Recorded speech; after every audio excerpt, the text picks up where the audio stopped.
Good evening, Ram Ram, नमस्कार, जय हिंद। मैं संदीप सिवाद स्वागत करता हूं आप सभी बच्चों का आपके अपने बेहतरीन और शानदार लर्निंग प्लेटफॉर्म पर। उम्मीद करता हूं आप और आपका परिवार एकदम स्वस्थ होगा, तंदुरुस्त होगा और दिल्ली पुलिस की तैयारी में आप लोग जी जान से जुटे हुए होंगे। जितने भी बच्चे आज के सेशन में मेरे साथ लाइव जुड़ते जा रहे हैं, एक बार फटाफट मेरे को बता दीजिएगा। ऑडियो वीडियो एकदम परफेक्ट है, क्लियर है, ओके है। बच्चों, बड़ा इंटरेस्टिंग सा टॉपिक है, भारत की मृदाएं यानी कि सोयल ऑफ इंडिया, भारत की मिट्टियों के बारे में आज हम चर्चा करेंगे। कल हमने शुरुआत की थी इस टॉपिक की, बेसिक बेसिक बातें मैंने आप लोगों को बताई थी कि क्या होती है मिट्टी, सोयल क्या होती है।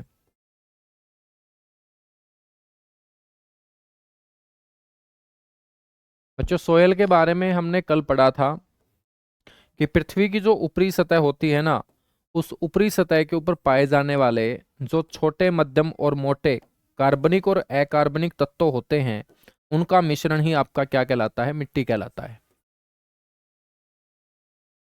यानी कि पृथ्वी की ऊपरी सतह पर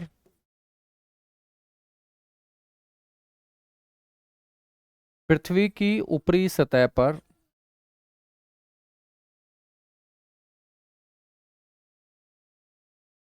पाए जाने वाले छोटे, मध्यम और मोटे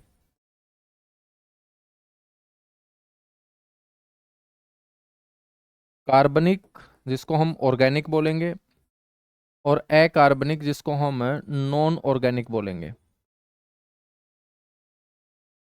कार्बनिक और अकार्बनिक जो एलिमेंट होते हैं बच्चों, उनका जो मिक्सचर होगा, वो मिक्सचर ही आपका क्या कहलाता है, मिट्टी कहलाता है। ठीक है। आपका मैंने ये भी जवाब दिया था कि आपने पूछा था कि सर मिट्टी का जो निर्माण होता है, फॉर्मेशन ऑफ सोयल, वो कैसे होता है। तो बेटा, मिट्टी का जो निर्माण होगा ना, वो चट्टानों के टूटने से होता है। फॉर्मेशन ऑफ जो सोयल होगा, वो ब्रेकडाउन ऑफ रॉक्स, चट्टानों के टूटने से।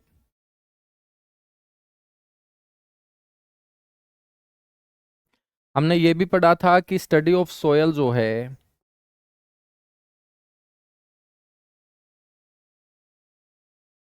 बेटा मिट्टी का जो अध्ययन है वो क्या कहलाता है, मिट्टी का जो अध्ययन कहलाता है वो आपका कहलाता है पेडोलॉजी। आपसे पूछा जाएगा स्टडी ऑफ सोयल, तो आप बोलेंगे पेडोलॉजी, या हिंदी में इसे बोलते हैं मृदा विज्ञान।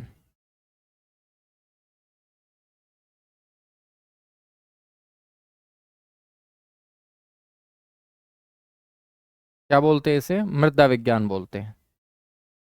हमने ये भी बात की थी कि ये जो सोयल है बच्चों, ये एक लैटिन वर्ड है। कौन सी भाषा का शब्द है ये,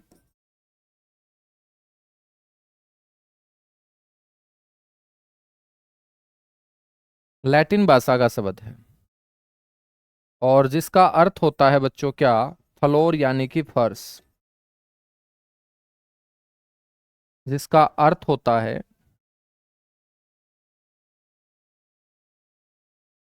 फ्लोर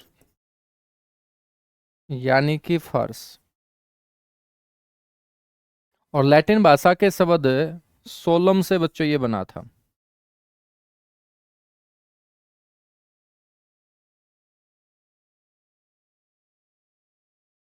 तो ये सोलम से सोयल बना है। ठीक है। हम बात करें बच्चों ICAR, जिसे हम बोलते हैं Indian council of agricultural research,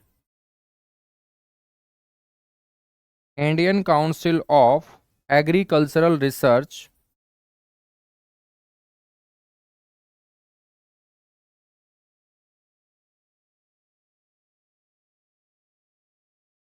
भारतीय कृषि अनुसंधान परिषद,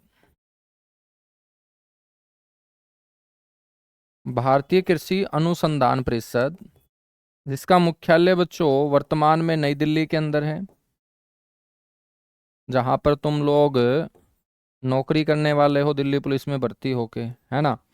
तो हम बात करें Indian council of agricultural research ने क्या किया 1986 के अंदर, भारत के अलग अलग राज्यों में जो भी मिट्टियां पाई जाती हैं बच्चों, उन मिट्टियों की स्टडी करते हुए भारत के अंदर जो प्राइमरी सोयल है, प्राइमरी सोयल का मतलब है मुख्य प्रकार की जो मिट्टियां हैं, जो मेन मिट्टियां हैं, ठीक है बच्चों, उनको 8 भागों में बांटा। तो आपसे कोई पूछ ले कि भारत के अंदर मुख्य कितने प्रकार की मिट्टियां पाई जाती हैं, तो 1986 के अंदर, 1986 के अंदर जो मुख्य मिट्टियां हैं बच्चों भारत के अंदर, वो ICAR ने बताया कि 8 प्रकार की मिट्टियां हैं। कितने टाइप की? 8 प्रकार की। और मुख्य मिट्टियों के अलावा यदि मैं बात करूं अन्य मिट्टियों की,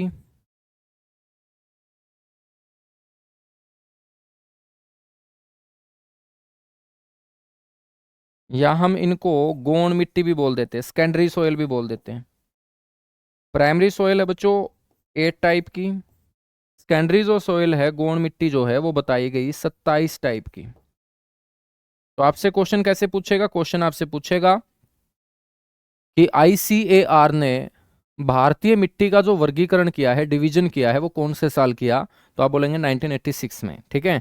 और 1986 के बाद बच्चों हमने पढ़ना स्टार्ट किया कि भारत में मुख्य तौर पे कितने प्रकार की सोयल पाई जाती है? 8 प्रकार की सोयल।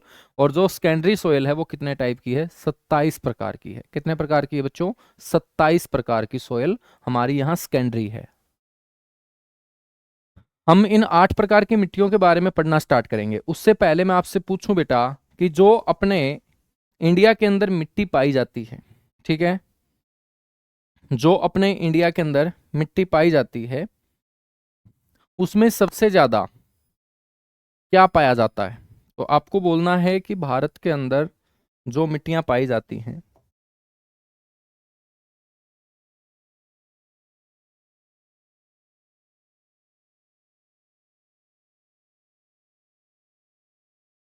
या हम बात करें कि मिट्टी के अंदर क्या क्या प्रेजेंट होता है, मिट्टी में विद्यमान।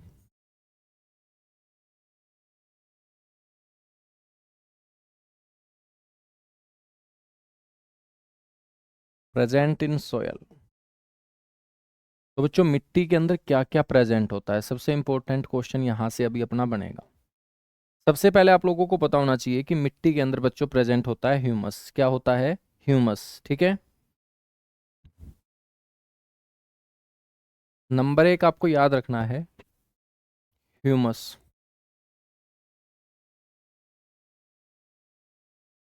हिंदी में इसको ऐसे लिखेंगे,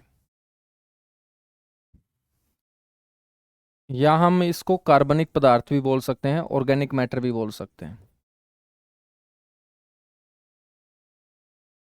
जिस जिस मैटर से बच्चों मिलके मिट्टी बनेगी उसमें एक योगदान ह्यूमस का रहेगा।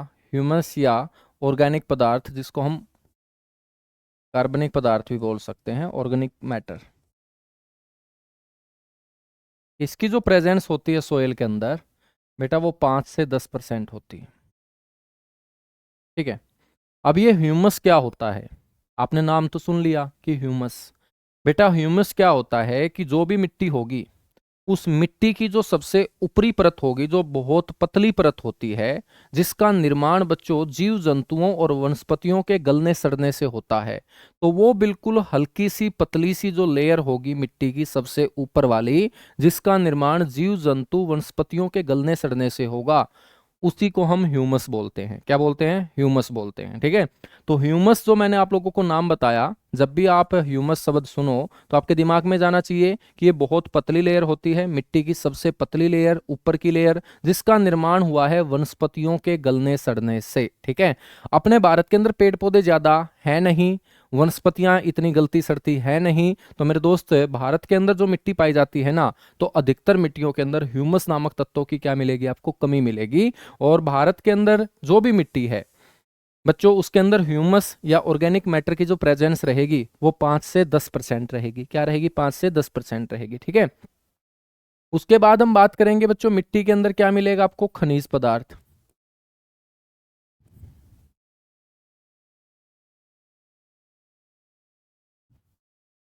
मिनरल,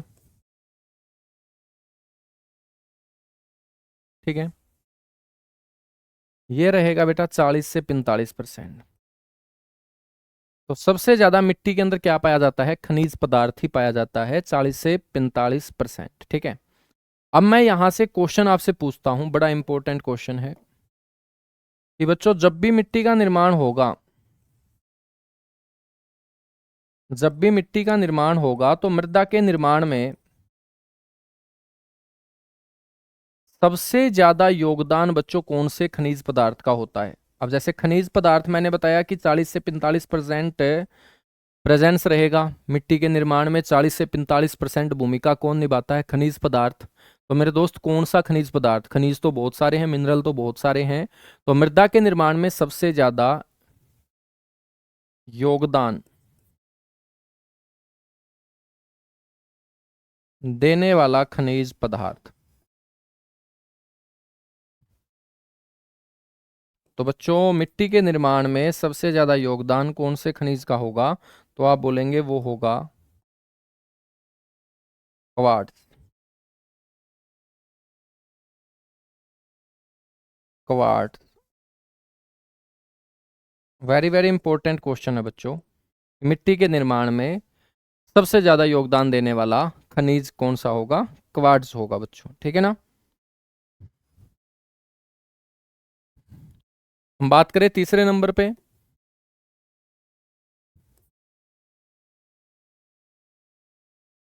मृदा वायु की, सोयल एयर की। तो सोयल एयर का जो योगदान रहता है वो 25% रहता है। हम बात करेंगे सोयल वाटर की, मृदा जल की, और सोयल वाटर का जो योगदान रहेगा बेटा वो भी 25% रहेगा। अब क्वेश्चन कैसे पूछा जाएगा यहां से, क्वेश्चन कैसे पूछा जाएगा, क्वेश्चन आपसे पूछा जाएगा बताइएगा मिट्टी के निर्माण में कौन कौन अपना रोल अदा करते हैं। तो इन चारों के नाम याद रखने हैं। फिर आपसे पूछा जाएगा कि सबसे ज्यादा योगदान मिट्टी के निर्माण में किसका होता है, खनिज पदार्थ का। कौन से खनिज का सबसे ज्यादा बच्चों रोल रहता है, तो आप बोलेंगे क्वार्ट्ज का, ठीक है। तो मिट्टी के निर्माण में सबसे ज्यादा योगदान इसी खनिज का रहता है। आपसे पूछ लेगा कि मिट्टी के निर्माण में जो सोयल एयर है उसकी प्रेजेंस कितने परसेंट होती है, आप बोलेंगे 25%। आपसे पूछा जाएगा सोयल वाटर की प्रेजेंस कितनी रहती है, फॉर्मेशन ऑफ सोयल जब मिट्टी का निर्माण होता है, तो आप बोलेंगे 25%। यहां तक बातें क्लियर हुई, फटाफट बताओ। एक बार सारे के सारे बच्चे कमेंट करके बताएंगे यहां तक बातें क्लियर हुई बेटा। सारे के सारे थम्स अप करेंगे, उसके बाद आगे बढ़ेंगे, ठीक है। सारे के सारे बच्चे थम्स अप करेंगे, उसके बाद हम आगे बढ़ेंगे।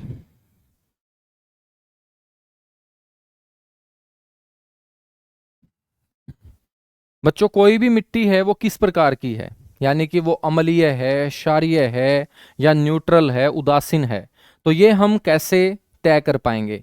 ये हम तय कर पाएंगे एक स्केल से, और उसको बोलते हैं pH scale, potential of hydrogen, ठीक है। तो आपको ध्यान रखना है,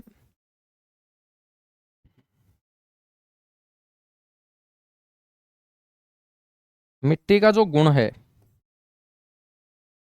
करेक्टरिस्टिक ऑफ सॉयल, गुण का मतलब करेक्टरिस्टिक होता है, ठीक है। तो बेटा मिट्टी का जो गुण है वो हम पीएच पैमाने पर देखते हैं, पीएच स्केल के ऊपर देखते हैं, ठीक है। मान के चलेगा कोई भी मिट्टी है, कोई भी मिट्टी है बेटा,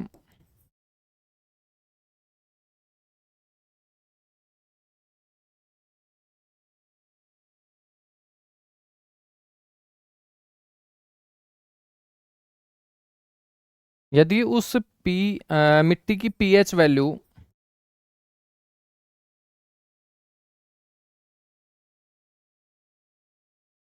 7 से कम है,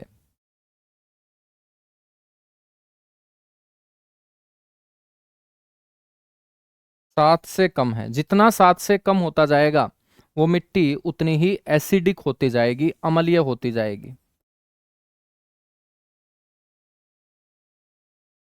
इस मिट्टी को हम बोल देंगे अम्लीय मिट्टी, ठीक है, वो उतनी ही एसिडिक होती जाएगी। अब जिस मिट्टी की बच्चों पीएच वैल्यू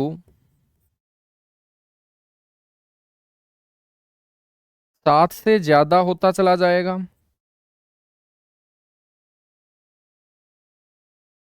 उस मिट्टी को हम बोलेंगे क्षारीय मिट्टी।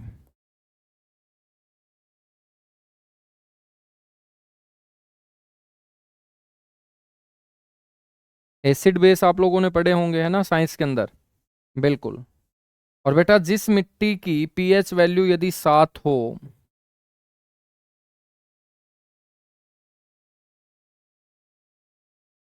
ठीक है, जिस मिट्टी की पीएच वैल्यू 7 हो, तो वो मिट्टी आपकी होगी उदासीन।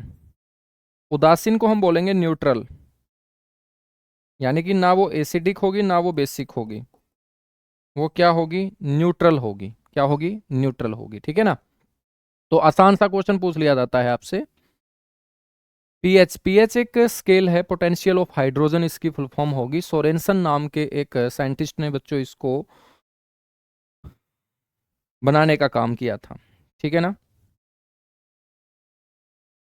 अब यहां से क्वेश्चन पूछा जाता है कि भाई पौधे की जो ग्रोथ होती है, पौधे की जो ग्रोथ होती है वो सबसे अच्छी किस मिट्टी में होगी।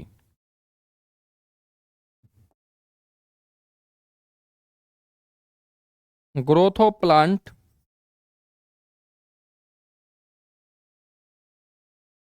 पौधे की जो वृद्धि होगी बेटा, वो उस मिट्टी में बहुत अच्छी होगी जिस मिट्टी की पीएच वैल्यू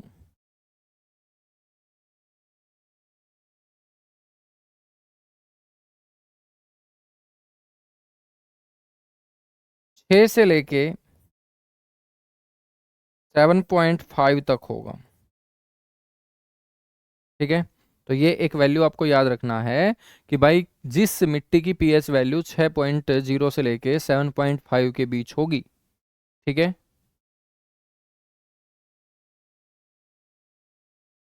बच्चों वो मिट्टी पौधे की ग्रोथ के लिए सबसे अच्छी होती है। क्या होती है, सबसे अच्छी होती है, ठीक है। अब हम बात करेंगे अपने भारत के अंदर पाए जाने वाली मुख्य रूप से जो 8 मिट्टियां हैं उनकी। 8 मिट्टियां कौन कौन सी पाई जाती है बच्चों।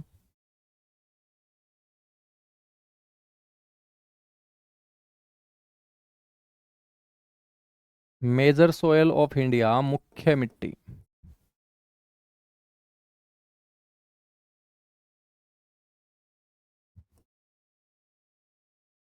बच्चों 8 हैं। इन 8 में सबसे पहली जो सोयल होगी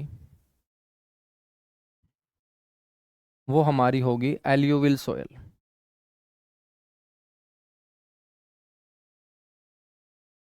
एल्यूविल सोयल को हम बोलते हैं हिंदी में जलोढ़ मिट्टी।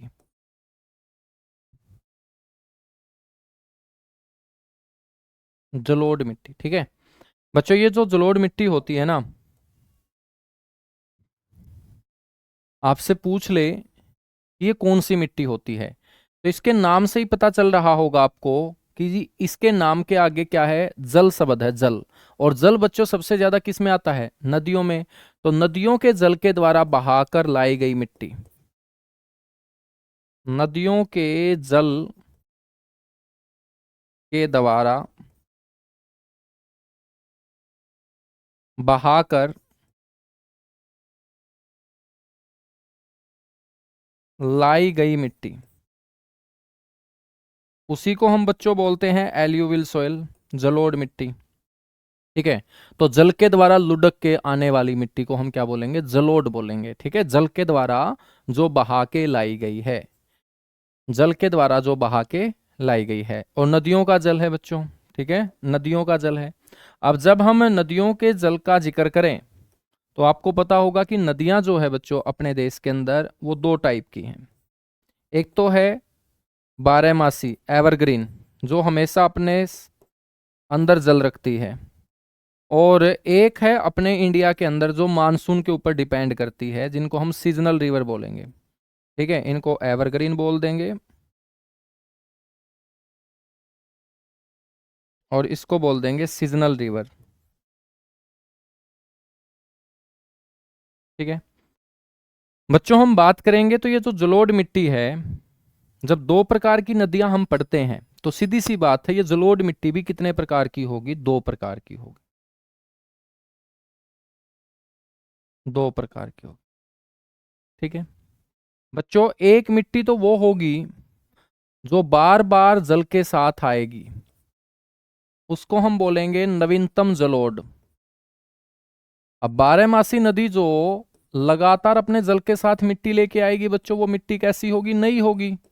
जो बार बार जल के साथ मिट्टी बहा के लाई जाएगी वो मिट्टी हमारी नई होगी, उसको हम न्यू एल्यूविल सोयल बोलेंगे। और एक मिट्टी जो नदियों के द्वारा बहुत पहले बहा कर लाई गई, फिर मेरे दोस्त वहां तक पानी जो है पहुंच नहीं पाया, और जब पानी पहुंच नहीं पाएगा तो उन बारहमासी नदियों से दूर का अक्षेत्र जहां पर मिट्टी अब नई नहीं है बल्कि पुरानी हो चुकी है, लेकिन ये पुरानी मिट्टी भी जल के द्वारा बहाकर लाई गई थी, इसको हम बोलेंगे ओल्ड एल्यूविल सॉइल, पुरानी जलोढ़ मिट्टी। क्या बोलेंगे? पुरानी जलोढ़ मिट्टी।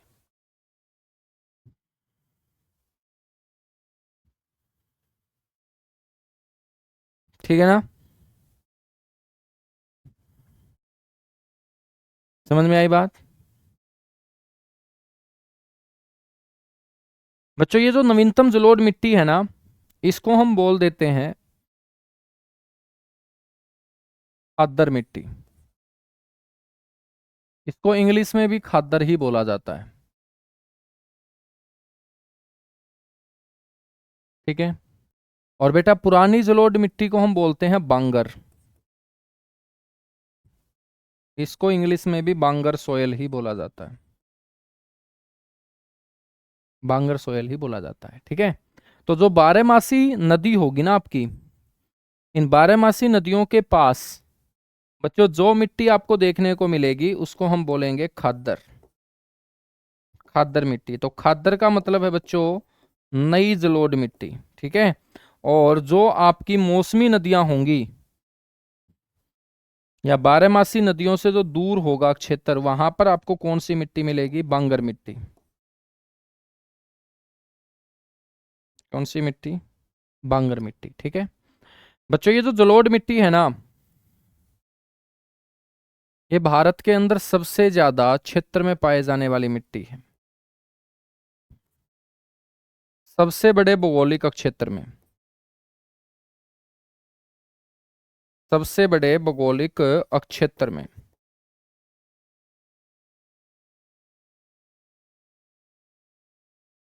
ठीक है, सबसे बड़े भौगोलिक क्षेत्र में मेरे दोस्त ये पाए जाने वाली मिट्टी है। यदि मैं आप लोगों से पूछूं कि इसका जो विस्तार है वो भारत के कुल भौगोलिक क्षेत्र के कितने वर्ग किलोमीटर पे, तो आप बोलेंगे 15 लाख वर्ग किलोमीटर एरिया में। ठीक है, 15 लाख वर्ग किलोमीटर एरिया में बच्चों आपको जलोढ़ मिट्टी का विस्तार देखने को मिलेगा। ठीक है, यानी कि हम बात करें तो ये भारत का सबसे बड़ा मिट्टी वर्ग है। बच्चों, यदि मैं परसेंटेज का जिक्र करूं तो ये 43.4% भाग के ऊपर पाई जाती है। 43.4% भाग के ऊपर ये पाई जाती है। ठीक है, इसका जो रंग होता है बच्चों वो लाइट ब्राउन होता है, यानी कि हम बोल सकते हैं हल्का भूरा। हल्का भूरा। ठीक है, अब देखिएगा, मैंने आपको बताया कि नदियों के जल के द्वारा ये बहा के लाई जाएगी। तो भारत के अंदर बारहमासी नदियां सबसे ज्यादा कहाँ से निकलती हैं? मैंने आप लोगों को बताया था हिमालय से, क्योंकि ग्लेशियर सबसे ज्यादा कहाँ है? नॉर्थ इंडिया में है, और हिमालय जो क्षेत्र है वहीं पर आपको सबसे ज्यादा ग्लेशियर देखने को मिलेंगे। तो सीधी सी बात है कि बच्चों, हिमालय क्षेत्र से निकलने वाली नदियां जब अपने साथ वो मिट्टी बहा के लाई जाएगी तो उस मिट्टी को कहाँ गिराएगी? मैदानों के अंदर। और मेरे दोस्त, हिमालय क्षेत्र में एक तो मैंने आपको पढ़ाया था पश्चिम के अंदर इंडस रिवर, और एक पूर्व में मैंने आपको पढ़ाया था ब्रह्मपुत्र नदी। तो मेरे दोस्त, सिंधु नदी से लेके ब्रह्मपुत्र नदी के बीच का जो मैदानी भाग होगा इंडिया का, वहां पर आपको ये जलोढ़ मिट्टी देखने को मिलेगी ही मिलेगी, क्योंकि इस मैदानी भाग के अंदर उत्तर भारत में बच्चों हिमालय क्षेत्र से निकलने वाली नदियां जो हैं वो आती हैं और अपने साथ बार बार क्या लेके आती हैं, जल के साथ मिट्टी लेके आती है।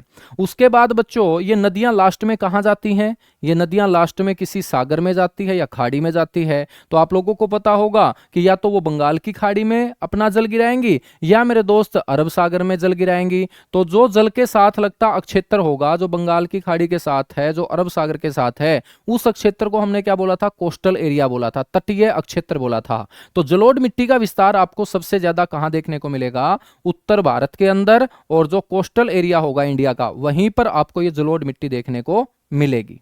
ठीक है ना, समझ में आई बात। तो अब मैं एक एक पॉइंट आपको यहां पे डिस्कस करवा रहा हूं, ठीक है, अपना समय भी बचेगा और ये लाइनें अपने को बार बार लिखनी भी नहीं पड़ेगी। तो बेटा सबसे पहला पॉइंट आप देखिएगा, समझ में आ चुका है आपके कि नदियों के साथ ये बहाकर लाई गई मिट्टी होगी, जल के साथ बहाकर लाई गई मिट्टी होगी। भारत के अंदर इसका जो विस्तार है बेटा वो सबसे ज्यादा है, यहाँ 43% लिख रखा है, तो आप एक्यूरेट बिल्कुल 43.4% कर सकते हो। ठीक है, यदि आपसे पूछ ले कि भाई एरिया कितना होगा, तो बेटा तुम यहां पर एरिया भी लिख सकते हो 15 लाख वर्ग kilometre, 15 lakh square kilometre area के अंदर बच्चों ये मिट्टी फैली हुई है। ठीक है, इस मिट्टी को हम क्या बोल देते हैं, इस मिट्टी का एक नाम तो है काप मिट्टी, और कुछ जगह के ऊपर इसे बोल देते हैं कच्छारी मिट्टी। क्या बोल देते हैं, कच्छारी मिट्टी। बेटा जलोढ़ मिट्टी के अंदर जो होता है ना, इन 3 तत्वों की कमी पाई ही पाई जाएगी। और ये सिर्फ जलोढ़ मिट्टी नहीं है, भारत के अंदर कोई भी मिट्टी तुम उठा के देख लेना बच्चों, भारत के अंदर पाए जाने वाली मिट्टियों में ये नाइट्रोजन, फास्फोरस, ह्यूमस, ये जो 3 तत्व है ना, ये आपको कम मिलेंगे ही मिलेंगे। बच्चों नाइट्रोजन जब कम पाया जाता है मिट्टी में, तभी तो किसान जो है वो यूरिया डीएपी ठोकता है। यूरिया मेरे दोस्त क्या होता है आपका, यूरिया आपका नाइट्रोजन ही तो होता है। क्या होता है, नाइट्रोजन। तो जब जमीन के अंदर नाइट्रोजन की कमी है, मिट्टी में जब नाइट्रोजन की कमी है, तभी तो हम यूरिया डीएपी उसके अंदर ठोकते हैं ना। तो आप अब किसी भी इलाके में चले जाना भारत के अंदर, वहां पर किसान मिट्टी में नाइट्रोजन डालेगा ही डालेगा, क्योंकि भारत के अंदर कोई भी मिट्टी हो बच्चों, उस मिट्टी के अंदर ये 3 तत्व कम पाए जाएंगे ही पाए जाएंगे, ह्यूमस, नाइट्रोजन और फास्फोरस। ठीक है, तो जलोढ़ मिट्टी में भी इन तत्वों की क्या होती है, कमी होती है। तो जलोढ़ मिट्टी में फिर ज्यादा पाया क्या जाता है, जलोढ़ मिट्टी के अंदर एक तो पोटाशियम ज्यादा पाया जाता है और एक चूना।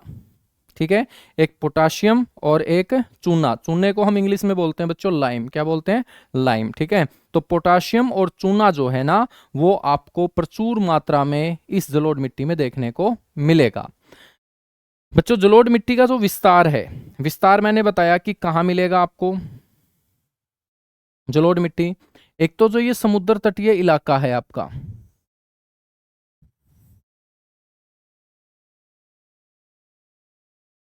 ठीक है, और साथ ही साथ ये जो आपका इलाका होगा, ठीक है, यहां पर आपको मेरे दोस्त जलोढ़ मिट्टी देखने को मिलेगी ही मिलेगी। जलोढ़ मिट्टी का विस्तार एक तो उत्तर भारत के मैदानों में, ठीक है, उत्तर भारत के मैदान कहां से कहां तक, तो बच्चों उत्तर भारत के मैदान हम बोल सकते हैं सतलुज से लेके ब्रह्मपुत्र तक, क्योंकि सिंधु नदी बच्चों अपने भारत के मैदानी भागों में तो बहती नहीं है। ठीक है, तो सतलुज नदी से अपने को स्टार्ट करना है, सतलुज से लेके पूर्व में ब्रह्मपुत्र, मान के चलिएगा सतलुज, सतलुज है तो पंजाब, तो पंजाब से शुरू कर दो, क्योंकि सतलुज नदी कहाँ बहती है बच्चों, पंजाब के अंदर। ठीक है, पंजाब के बाद ये पाकिस्तान में चली जाती है। और यहाँ पूर्व के अंदर हम बात करेंगे तो कौन सी रिवर है, ब्रह्मपुत्र रिवर।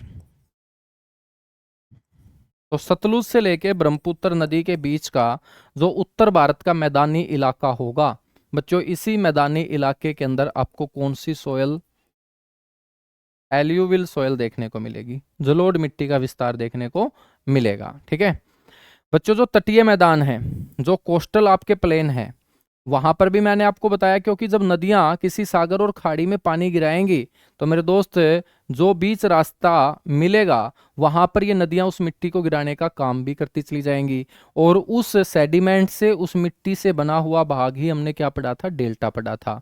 तो बच्चों, तटीय मैदानों के अंदर महानदी जो आपकी बंगाल की खाड़ी में गिरती है, कावेरी नदी जो आपकी बंगाल की खाड़ी में गिरती है, गोदावरी नदी जो आपकी बंगाल की खाड़ी में, कृष्णा नदी जो आपकी बंगाल की खाड़ी में। तो बच्चों, तटीय मैदानों के अंदर हम बात करें तो महानदी, कावेरी, गोदावरी और कृष्णा नदियों के द्वारा जो डेल्टा बनाया जाता है, उन डेल्टाई क्षेत्रों में जो मिट्टी पाई जाएगी वो कौन सी मिट्टी होगी, जलोढ़ मिट्टी होगी। ठीक है ना बच्चों? साथ ही साथ ये हमारा कौन सा इलाका होगा, ये हमारा ईस्टर्न कोस्टल एरिया होगा, यानी कि हम बोल सकते हैं पूर्वी तटीय क्षेत्र।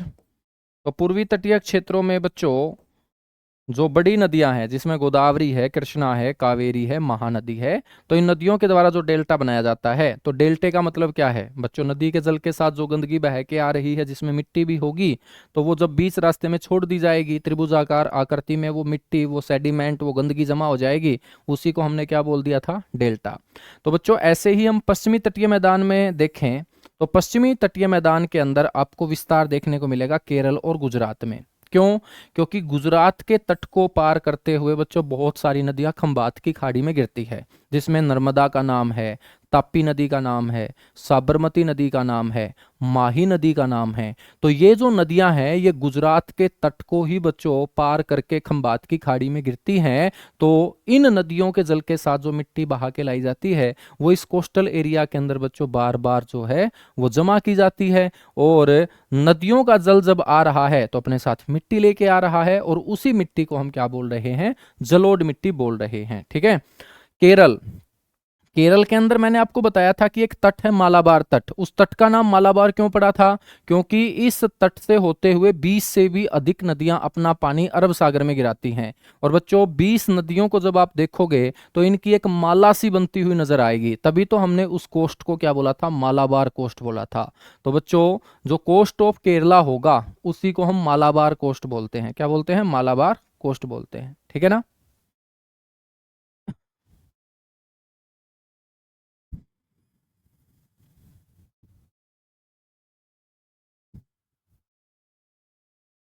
ठीक है ना, बिल्कुल। उसके बाद बच्चों हमने बात की कि जलोढ़ मिट्टी कितने टाइप की होगी बेटा, दो प्रकार की, एक खादर होगी और एक क्या होगी, बांगर होगी। एक खादर होगी और एक बांगर होगी। ठीक है ना।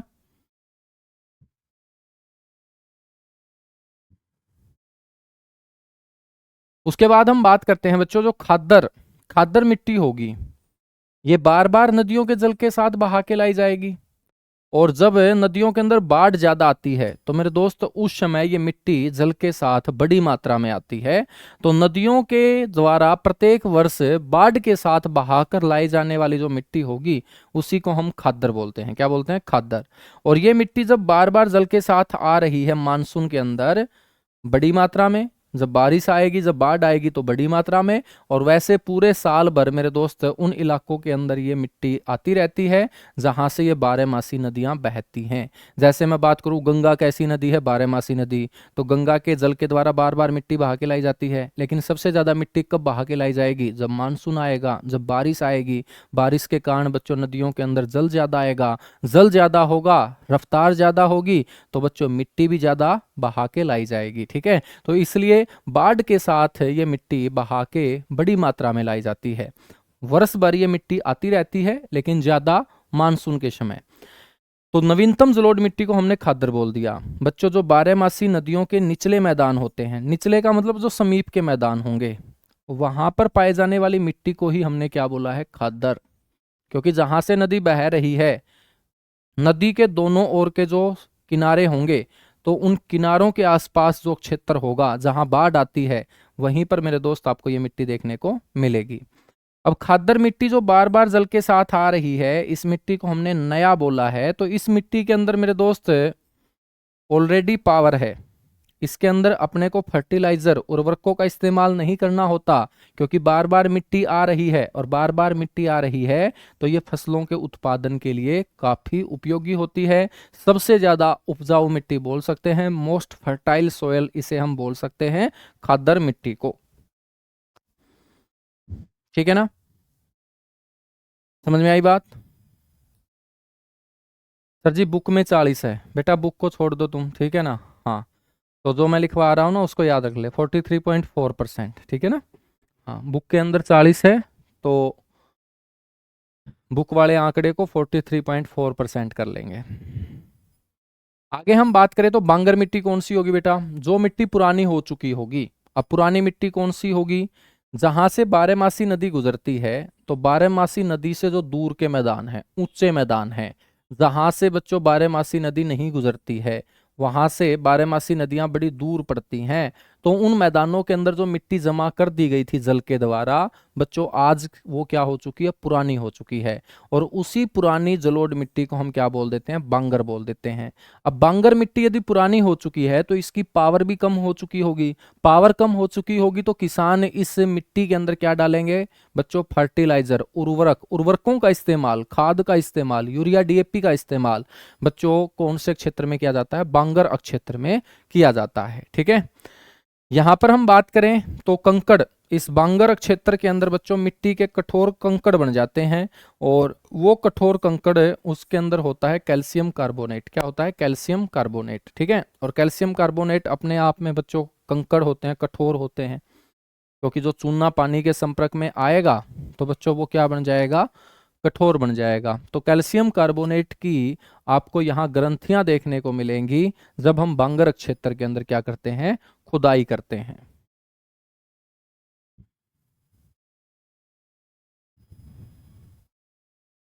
यहां तक बातें क्लियर हुई? एक बार फटाफट बताओ बेटा। जलोढ़ मिट्टी के बाद हम बात करेंगे लाल मिट्टी की।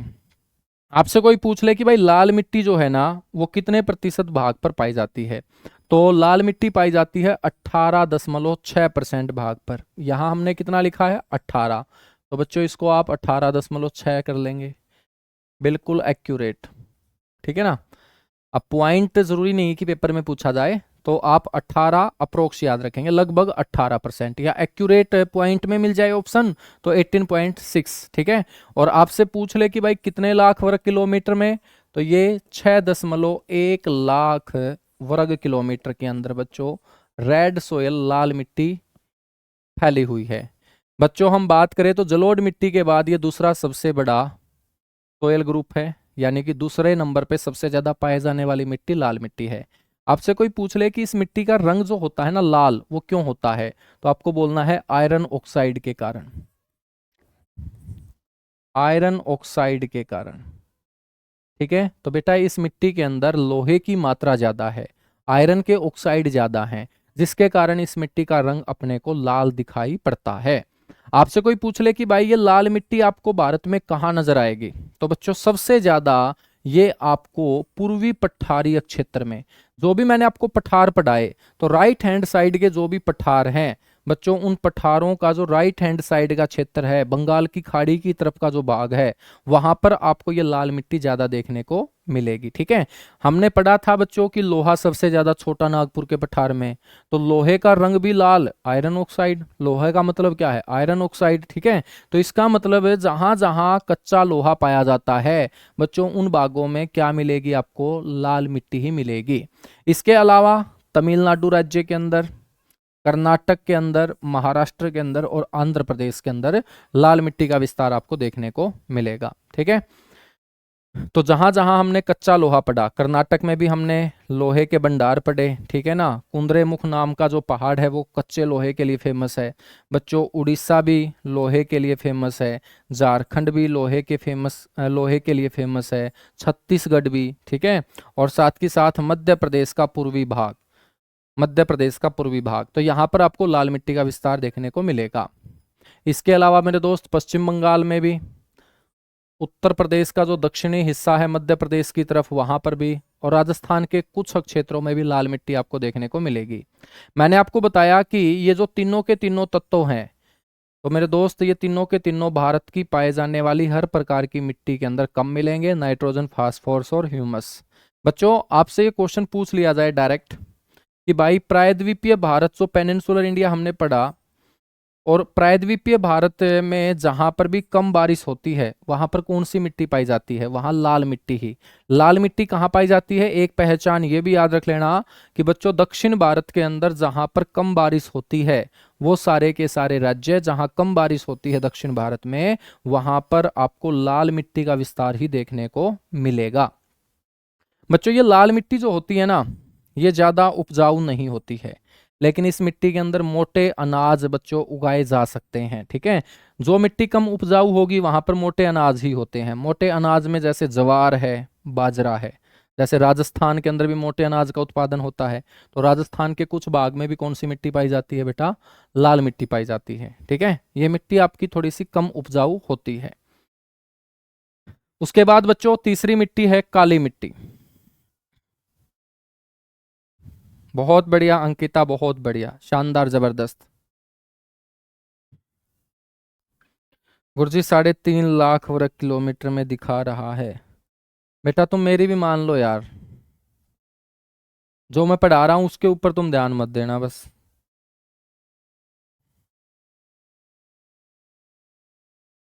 सर आप नोट करने का टाइम नहीं दे रहे।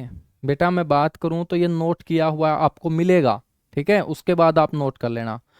बिल्कुल, लाल मिट्टी जो है ना, लाल मिट्टी बच्चों, यदि इस लाल मिट्टी के अंदर हम जल छोड़ दें तो याद रख लेना, जलयोजित हो जाने पर ये लाल मिट्टी अपने को पीली दिखाई देगी। जलयोजित हो जाने पर लाल मिट्टी बच्चों कैसी दिखाई देना शुरू हो जाती है? पीले रंग की दिखाई देना शुरू हो जाती है। तो जब भी बारिश आती है और बारिश का पानी बच्चों इस इलाके में पड़ेगा, तो वो बारिश का पानी ऊपर की जो लाल परत है मिट्टी की उसको बहा के ले जाएगा, और लाल परत को जब बहा के ले जाएगा तो नीचे कौन सी लेयर निकलेगी? Yellow layer. तो बच्चों उसी को हम पीली मिट्टी बोल देंगे। तो पीली मिट्टी कोई अलग नहीं होती, लाल मिट्टी ही पीली मिट्टी है। जब लाल मिट्टी के अंदर जल पड़ेगा तो वो जल मेरे दोस्त लाल मिट्टी की परत को बहा के आगे ले जाएगा, नीचे येलो मिट्टी निकलेगी। और ये जो पीली मिट्टी होती है, ये पीली मिट्टी बच्चों उपयोगी होती है नारियल की खेती के लिए। नारियल की खेती के लिए, ठीक है। तो बच्चों इसका विस्तार तमिलनाडु केरल के अंदर भी है, क्योंकि नारियल के लिए तमिलनाडु और केरल ये राज्य जाने जाते हैं। तमिलनाडु और केरल ये जाने जाते हैं, ठीक है। अगली मिट्टी है काली मिट्टी। बच्चों काली मिट्टी उपयोगी होती है किसके लिए? कपास के लिए, इसलिए इसको हम कपासी मिट्टी बोल देते हैं। इसको रेगूड़ मिट्टी भी कहा जाता है। बच्चों इसको लावा मिट्टी भी बोलते हैं। क्यों बोलते हैं लावा मिट्टी? क्योंकि लावा के जमने से जिस चट्टान का निर्माण हुआ उस चट्टान को बोलते हैं बेसाल्ट चट्टान, बेसाल्ट रॉक। और बेसाल्ट चट्टानों के टूटने से बच्चों कौन सी मिट्टी का निर्माण होता है? काली मिट्टी का निर्माण होता है। इस काली मिट्टी को बच्चों उत्तर प्रदेश के जो लोग हैं वो कौन सी मिट्टी बोलते हैं? करेल मिट्टी बोलते हैं, करेल मिट्टी। तो कपासी मिट्टी, रेगूड़ मिट्टी, लावा मिट्टी, करेल मिट्टी, ये बच्चों ब्लैक सोयल को ही कहा जाता है। और काली मिट्टी तीसरे नंबर पे सबसे ज्यादा पाए जाने वाली क्या है? मिट्टी है। काली मिट्टी का जो विस्तार है बेटा वो भारत के 5.46 वर्ग किलोमीटर क्षेत्र पे है। हम बात करें परसेंटेज की तो 16.6%। ठीक है, तीसरा सबसे बड़ा मृदा वर्ग है मेरे दोस्त, third largest soil group of India, तीसरा सबसे बड़ा मृदा ग्रुप है ये।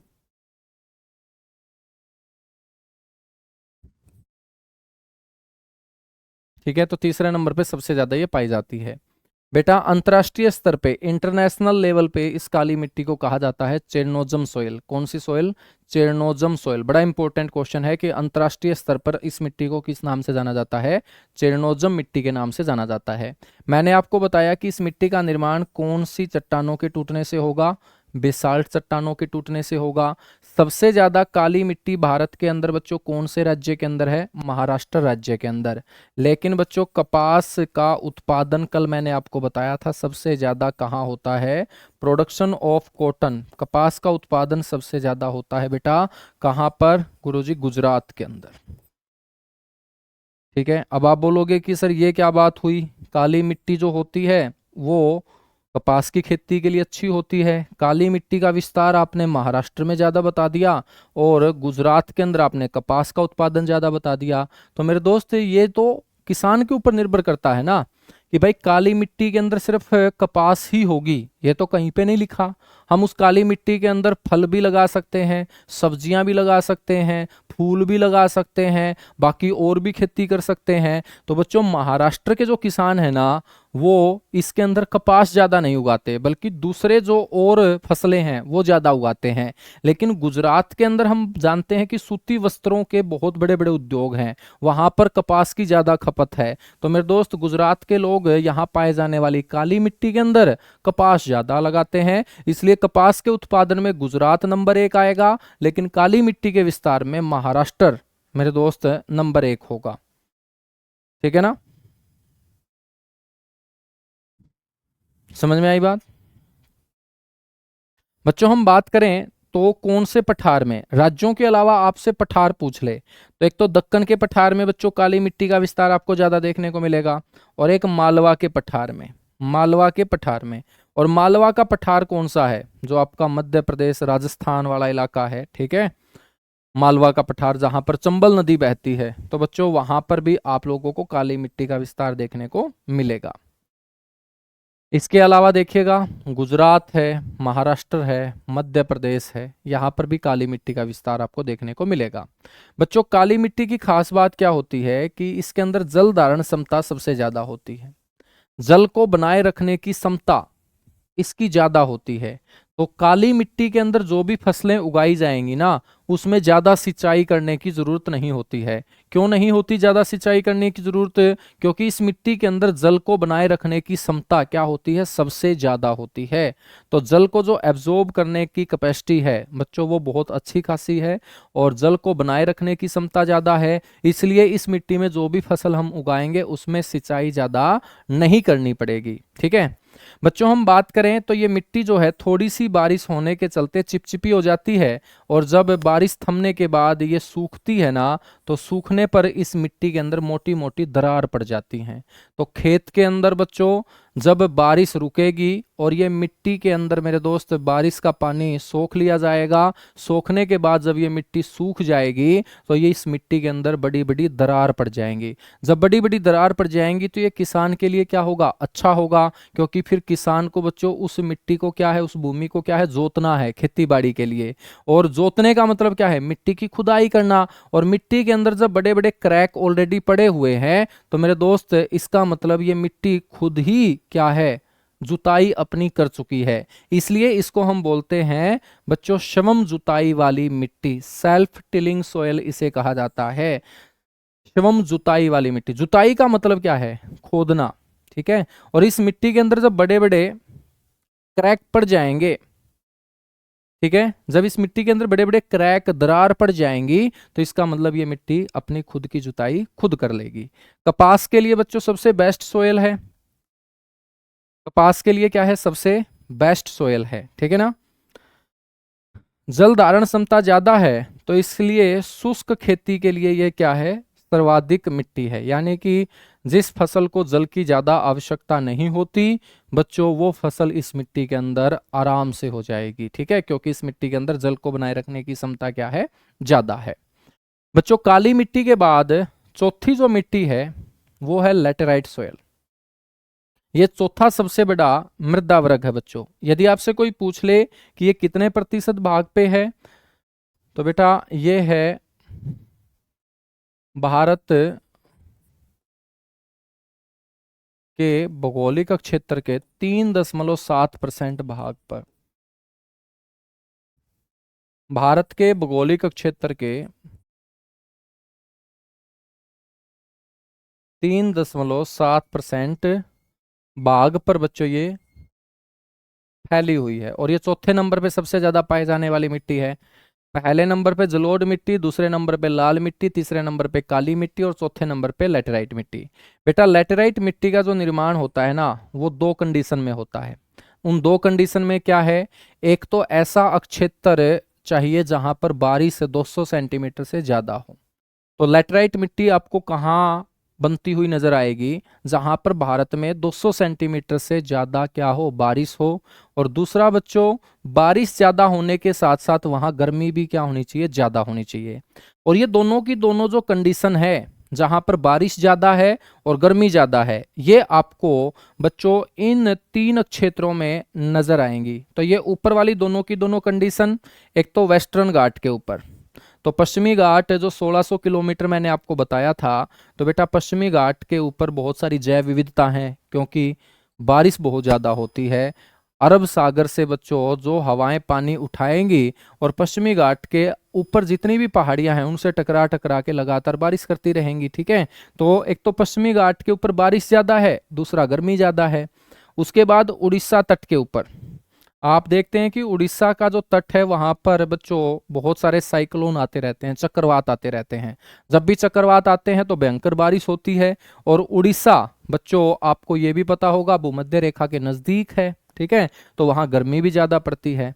और एक है शिलोंग का पठार या मेघालय का पठार, जहां गारो खासी जयंतिया नाम की पहाड़ियां हैं।